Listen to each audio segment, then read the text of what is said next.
Hello everyone, Dragoon here bringing you a Union Arena deck profile video. Today we're going to be looking at my blue Geass deck. I initially was not playing Code Geass at all. I did have green at one point, didn't really like the deck, not my play style. Very strong though, do not sleep on Lancelot. But I wound up wanting to play this deck only because the Vincent raid looks like a Medabot. It's literally the only reason why I have this deck. The deck is fun as hell though. I will say I'm so happy that I am playing this deck because it's so interactive with your opponent and the combo chains are all fun to do and stuff like that. Like I'll get into it as I explain the deck, but overall I have a great time playing this deck. I feel like this is the most consistent version that I've built to date. Obviously through more testing, things are subject to change. But let's get into the deck list. So going for the zeros. 4 Lelouch, 4 Rolos, and 4 C2s. Now, initially I was playing the Chinese Federation, excuse me, 0 cost, but I wound up taking it out only because the C2 having a Wind Silent effect lets me kind of push her out, because this deck I've noticed you're going to change your energy line quite a bit as you get closer to wanting to raid a little more often. And her being able to just draw you a card when she dies is fine. You can rush in with her a little early and do some little chip damage, and she can also block, early on too if you're getting rushed down. So these two are your raid targets. Lelouch being a draw trigger is great, and Rolo being a get trigger is pretty standard. That's the zeros for now. And then my 1-drops, I play 4 C2s. This card is actually really strong for a 1-cost card. Has Nullify Impact, and when she dies, you can target another creature and it gets Nullify Impact. So again, pretty good at like holding off on some rushdown tactics, and this is better the later the game gets, because typically speaking, that's when people want to poke you with the impact games, and this will help you stay alive in those instances. 2 cost wise, I am playing 4 copies of Rolo. This card is actually pretty strong. Active main, when he's on the front line, you can rest him and rest another card on the on your opponent's front line. So this sets up a lot of the combo pieces with the deck, and he is a raid target, so you can rest him and then raid over him and rest another unit. So you get 2 raids off of the same body basically, which is really nice. Him not being a trigger is understandable for how strong that he is. But yeah, this is probably one of the stronger alt raid targets. All things considered, typically you have like your get trigger and then a card that might not be so good. In this case, he's great. More of the 3 costs include 4 copies of Zero, who is also a Lelouch. When you play him, you can rest one of your active Order of the Black Knight affinity cards in the front line. If you do, your opponent switches one. If you have a 0 cost Lelouch and you push him up and then you play this in the back, you rest the Lelouch and then raid over Lelouch or Shakiro, that's pretty optimal. Or if you do this, rest, and then you play the 3 cost Lelouch in the back to draw a card, pretty optimal.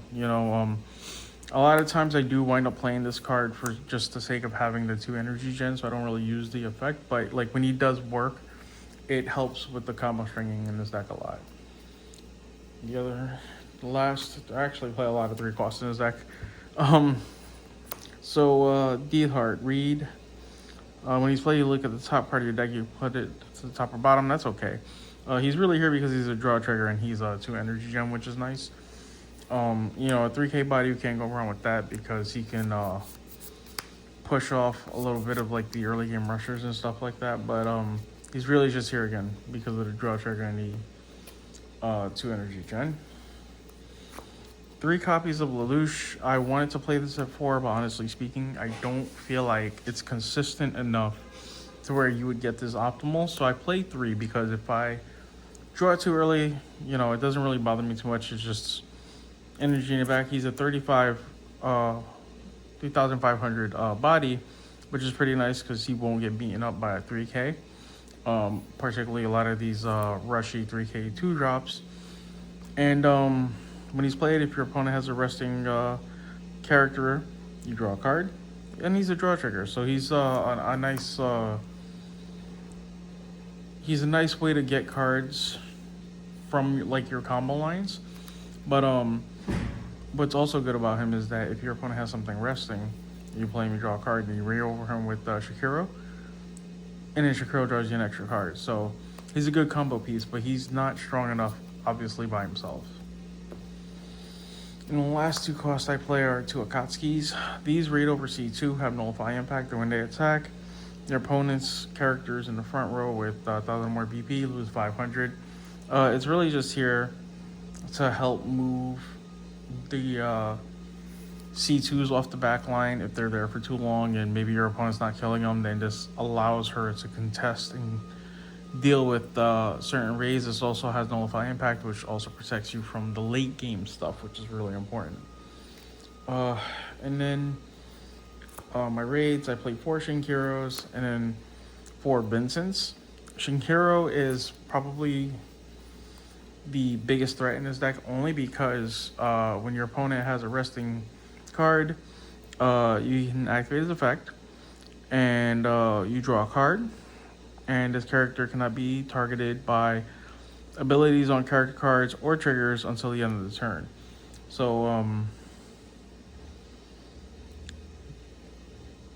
this is really good in that you can pursue like endgame with this, and he has impact built into him. No conditions, he just has impact. So he's going to push in for a lot of pressure. He's going to do a lot of damage, and if your opponent doesn't address him soon, he's going to be the reason why they lose. Raids over Lelouch, and you have a lot of Lelouch targets in here, so you always should have a raid target available.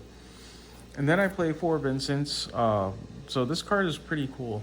What I like about this card is that when you raid over him, he stuns a unit, and you can rest him, and then rest another unit. So you take 2 blockers off your opponent's board, and then if you have a card like, let's say, Locket, you can untap him, and now you get your full swings back. So it's just little stuff like that that makes it fun. Overall, though, he provides amazing support for both Shinkiro, and, if you get him defensively, he can cut off your opponent's attack lanes as well, which is really good. Going into the event cards, you already know it's the regular stuff. 4 specials, 4 finals, and then I do play a single copy of Locket. Locket is a hard once per turn card. I know people typically play this card at 2. While I do like what it does offer the deck, I just feel like it's more of a cute combos piece than something that's like necessary. So it's one of those situations where if I draw it, great. If not, I'm not losing sleep over. It's an active trigger, which is pretty nice too for a defensive sake.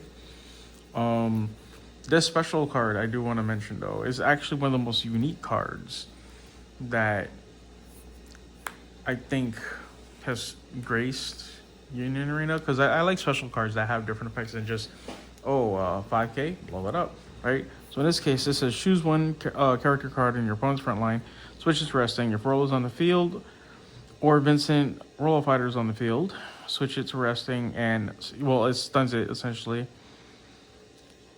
And the next time, so its stun is different. So the next time it would like unrest, you would draw a card instead, which is hilarious. And then the other effect is choose one resting character in your opponent's front line and sideline it. And this can sideline anything as long as it's resting. Doesn't matter about PvP. It's pretty niche, but I like the first effect being able to be like, all right, put your card to sleep, but also the next time it would come on resting, I draw a card. Like the deck refills your hand quite a bit. So that's pretty much the deck. It's pretty straightforward. You do have to be creative with your offense though, because you're going to be putting cards to sleep, you're going to be stunning cards, and overall you just want to make sure that your attack lanes are clear. So a lot of the times the way I try to pressure my opponent is I'll rest cards that aren't vital to their like strategy and force them to block with important cards. So if you have like raid targets, for example, I'm going to leave those untapped most of the time for the sole purpose of trying to force you to block at some point so you lose that raid target. Or maybe you have a raid on the field that can be a little annoying, right? If I can't just outright stun it, I'll rest the stuff around it to force you to block with it. So that way I'm generating proper defense for myself while also removing your offense. You just need to be creative with the deck.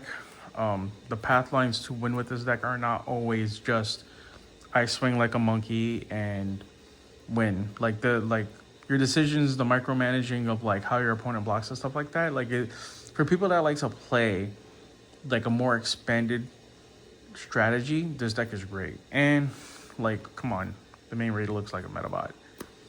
That's the video. I hope you enjoyed it. I'm working on Red Clover next, so I know I have one person that typically watches my videos that he enjoys Black Clover a lot. Shout out to Mr. Flatbread. You know who you are. But yeah, I hope you guys enjoyed this video. Until next time.